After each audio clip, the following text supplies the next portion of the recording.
is controlled towards the society, towards the city. So our main demand is that the main demand is to remove the chairman and to appoint a new chairman immediately. And we appeal to the president of Safety Society, now the Honorable Chief of BTC, and Education Minister Education Minister of BTC, respected Sir Raviram Nazari, and to the Honorable Minister of Education,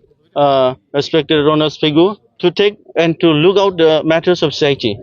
immediately, so that the development process of infrastructure, or whether in academic session or expansion of departments or upgradation of the university could start soon, very soon. So it is our demand, and we are hoping that no one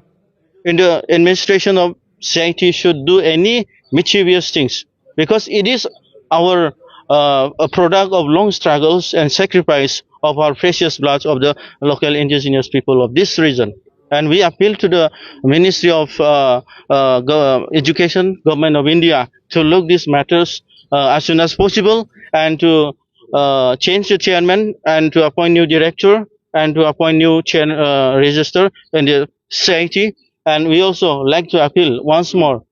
the BTC administration, the government of BTC, to take up the issue as early as possible, so that the society can function very well, and to sort out the problems, and to appoint a new chairman as soon as possible, and new register and director as soon as possible. And we also appeal to the government of India and to the Ministry of Education and the BTC government, within 15 days this problem could be solved, so that these things might not be exist, so that the society can function as normal as possible. To amar onaru janam aru ami akha korishu amar society BTC government aru amar Commer Education Department aru Central Education Ministry of India, hetu mane সোনকালে আমাৰ BTC society যি সমাধান সমস্যা সেইটো সমাধান কৰিম বুলি আমি আশা ৰাখিছো। Thank you.